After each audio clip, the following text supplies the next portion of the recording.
Hey everybody, welcome back again to Ken Tamplin Vocal Academy, where the proof is in the singing. I have the privilege of taking these incredible isolated vocal tracks where I'm doing an analysis and a tutorial of some of the most legendary epic pieces of all of rock and history, just stripped down to nothing, just the original vocals. Next up is Led Zeppelin, Stairway to Heaven, Robert Plant. Before we get started, if you wouldn't mind, please like and subscribe to my channel. That would be really cool. I also have a singing course. The course is called How to Sing Better Than Anyone Else, and you guys can find it right here at kentamplinvocalacademy.com. I also have a singing forum with over 20,000 singers in there right now, all talking about how these singers got great in order to help make you great at singing, okay? With that said, I just want to dive right into Stairway to Heaven. Couldn't pick a more epic song, maybe the greatest rock ballad song of all time, and let's just dive right in. Here we go.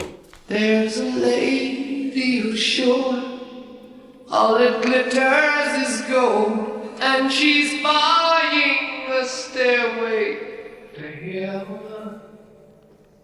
When she gets there, she knows if the stars are all closed, with a word she can get what she came for.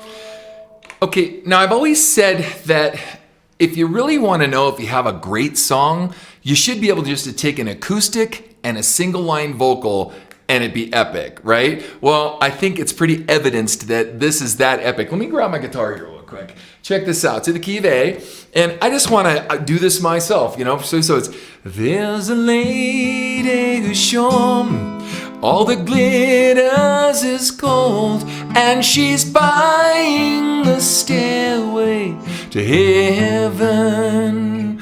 When she gets there, she knows that if the stores are all closed, with a word she can get what she came for, right? So it's just that epic. You could just take a few chords. I know there's a dispute over whether or not they actually, Randy California, had a song that was kind of similar with a similar progression or whatever, and they've resolved the lawsuit and said that it wasn't. And there are some classical pieces that just have descending in them.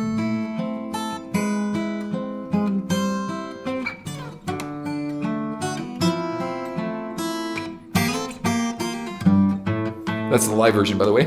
Anyway, where it's just that same kind of progression. But I say that because how cool is it that we just heard something go by that is probably the most notorious or noticed, not notorious, that'd be bad, but the most well-known vocal line of all time, and maybe one of the most well-known guitar lines of all time. So that's a pretty cool start, if you ask me. All right, let's continue. There's a lady who's sure all that glitters is gold, and she's buying a stairway to heaven. When she gets there, she knows if the stars are all closed, with a word she can get what she came for. Now, Led Zeppelin was one of those bands that could combine a lot of acoustic elements into their music and be acoustic and then big loud electric and back to acoustic and electric, or start an acoustic and build. Now, one of the most interesting things I think is about this tune is that this song originally was supposed to be cut down to 4 minutes or even 3 minutes and 30 seconds because that's what the label wanted. And supposedly, I guess Jimmy Page was on board with doing that and whatnot. And Robert Plant said, if you guys do that, I'm leaving the band.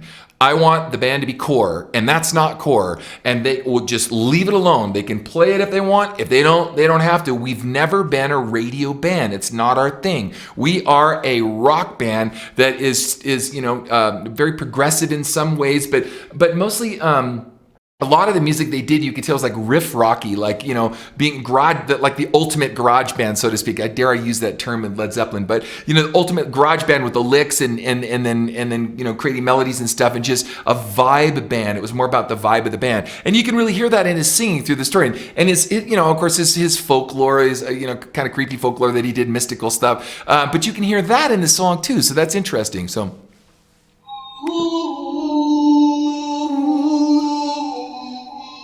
And she's buying a stairway here.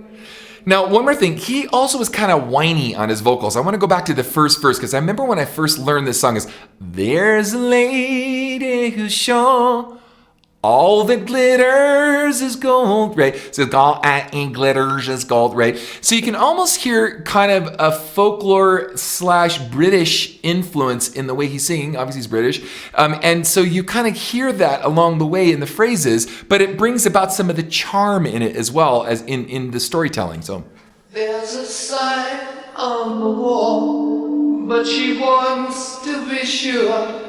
'Cause you know sometimes words have two meanings. In a tree by the brook, there's a songbird who sings. Sometimes all of our thoughts are misgiven. Now, to me, the lyrics are a little psychedelic and they don't really mean that much, though they sound like there's a lot of depth to them.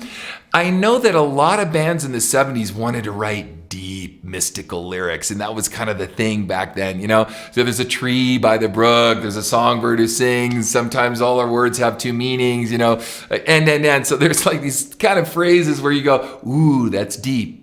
I think, right? And you kind of get the sense of that as you're going, you went, ooh, that's deep.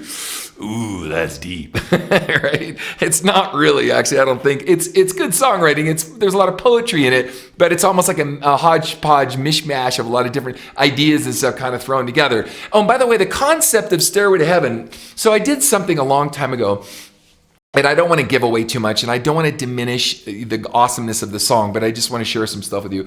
I took on a really in-depth study of songwriting. And what I wound up doing is I had a lot of poets that I liked, you know, T.S. Eliot, and I liked Shakespeare, and I like, you know, I could go down a list of a lot of different poets that I like. But I like songwriters like, you know, John Lennon, and I like Billy Joel, and I like Sting, and I like, you know, Led Zeppelin. There was a lot of, you know, poetry and a lot of this stuff. But I was a little disappointed, like in Bob Dylan's case, and in this case, Stairway to Heaven, that I was going through Strong's concordance, or it's actually Strong's, not concordance, excuse me, Strong's famous quotation. So there's Bartlett's famous quotations, there's Strong's famous quotations, there's the Oxford Dictionary of famous quotations. So I bought these giant books of famous quotations that are throughout all of world history.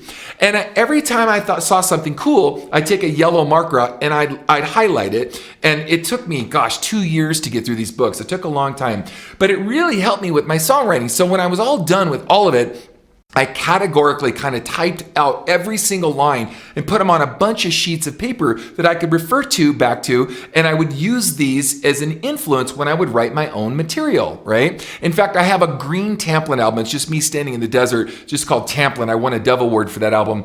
And the entire record is nothing but famous quotations. And I did that not to plagiarize the artist, but there was a whole other reason I did it. It was because for whatever reason, radio seemed to have a hard time with me and my lyrics because I wrote a lot of spiritual stuff, and they said, oh, that's too spiritual, or that's too Christian, or that's too whatever. We can't play it. So I wanted to find a way to create a bulletproof way that I could present my thought and my art to where that they couldn't just poo-poo it away and say, oh, that's this. So I remember specifically one radio DJ who said, oh, I can't play that. It's too spiritual. And I said, well, what are you talking about? You know, well, it's something wicked this way comes and no one hears their plea. And I said, well, that's Shakespeare. And he's like, oh, okay. Well, what about this line? You know, and oh, that's T.S. Eliot, or that's whomever, right? Some other artist or poet that I like. And so it actually helped me get past the gatekeepers of a lot of things I wanted to write about, where if it was just Ken Tamplin writing in his own words, they would, again, dismiss that, whereas they didn't now because I put together this bulletproof way of doing it. So anyway, it led me on a long embark on this process of songwriting. And so come to find out, like this, of course, Stairway to Heaven is in the Bible too, but that there was concepts of other poetry that used the term Stairway to Heaven, and I was going, oh. And then there was other ones like Knocking on Heaven's Door, and I'm like, oh no, that's not really Bob Dylan. It was some other author from a long time ago. And so I was surprised to find out how many famous songwriters either blatantly plagiarized the music itself, and in some cases, ironically, even in this case, the music, which they were challenged on by Randy California, or they would just, kind of borrow a lot of it and then just kind of rework it a little bit, massage it in a different kind of way. And sorry if I'm rambling right now, but I'm really into songwriting. I'm really into the artistry, and I'm really into all this stuff. And I want to share it with you so that, you might find other points of interest beyond just, or at least what makes up these artists and what drove them to be great at what they do. So with that said, let's continue. Here we go. It makes me wonder. Now that one line, in the backward masking world, I remember a guy named Joe Schimmel from way back in the early 80s, as Here's to My Sweet Satan. I don't know how much of this stuff is backward masked and has, and He Makes Me Lie and all these different creepy things that are supposedly also backwards if you play this stuff backwards. So you could probably play this backwards and hear some creepy stuff. So I don't want to get into all that, but I did want to let you know that's there as well. Because supposedly Jimmy Page was into Anton LaVey, which was wrote the Satanic Bible and all this really creepy mystical stuff. And I know they were into some really creepy mystical stuff. So supposedly, again, if you play some of this stuff backwards, it has some backward messaging.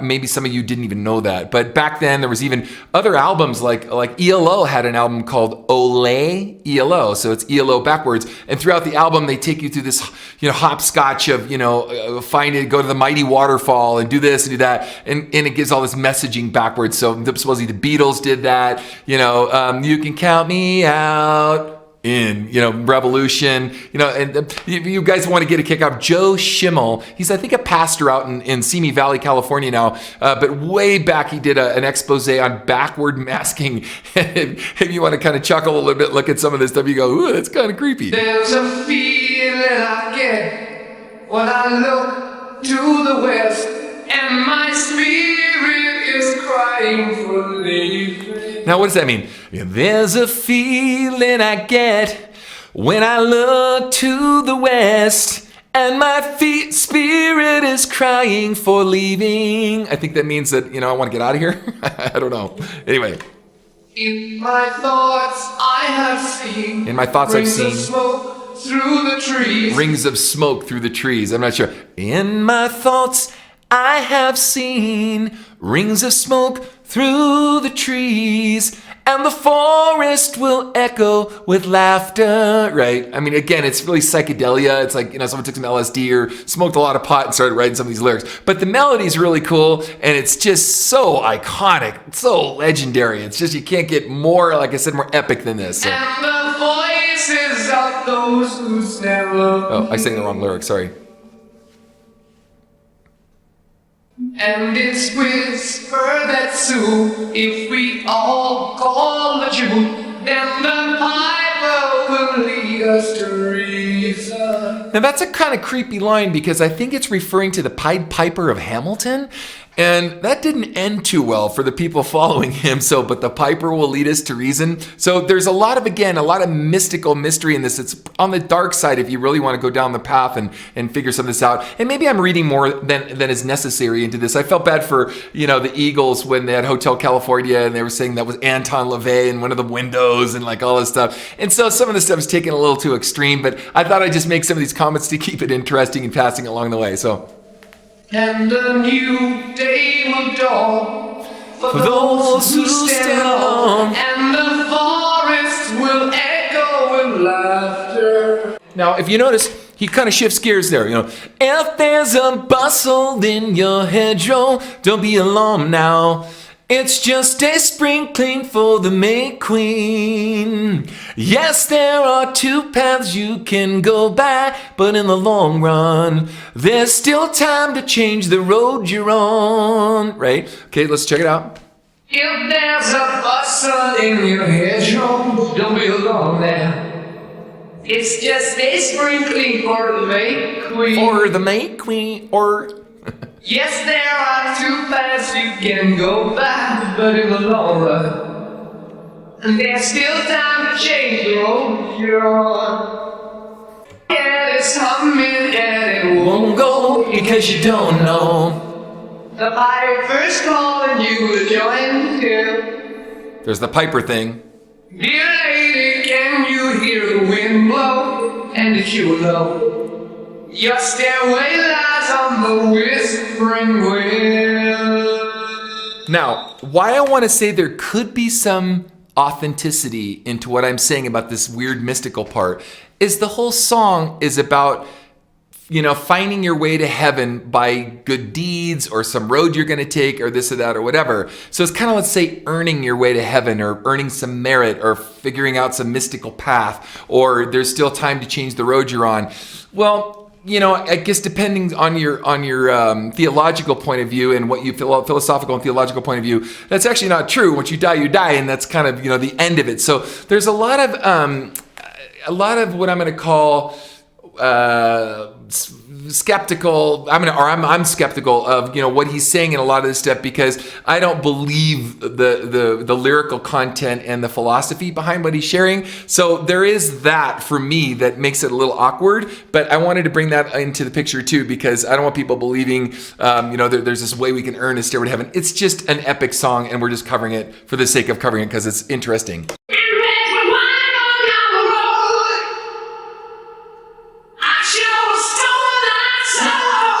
Now, and there's a whiner down the road. Now he's leaning in. Hey!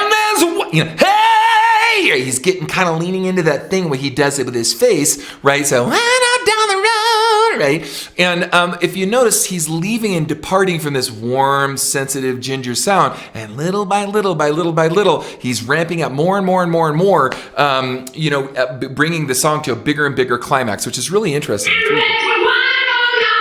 There's a wino down the road. Not sure what that means.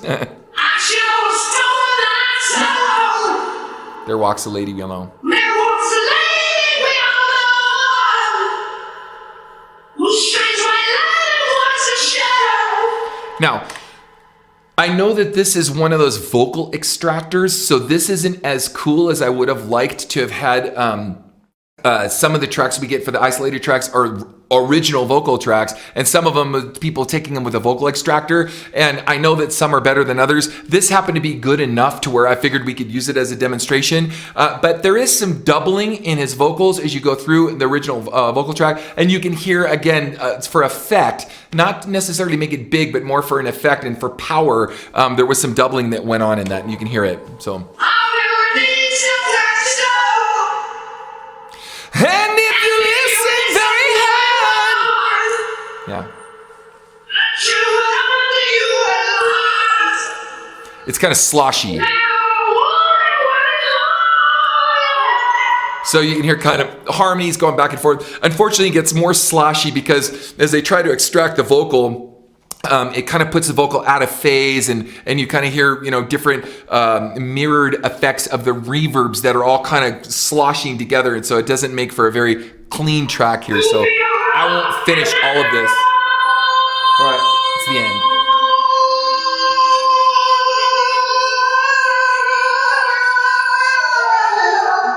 Right, and she's buying a stairway to heaven. Right, so if you liked what you heard, guys, please like and subscribe and check out my next video.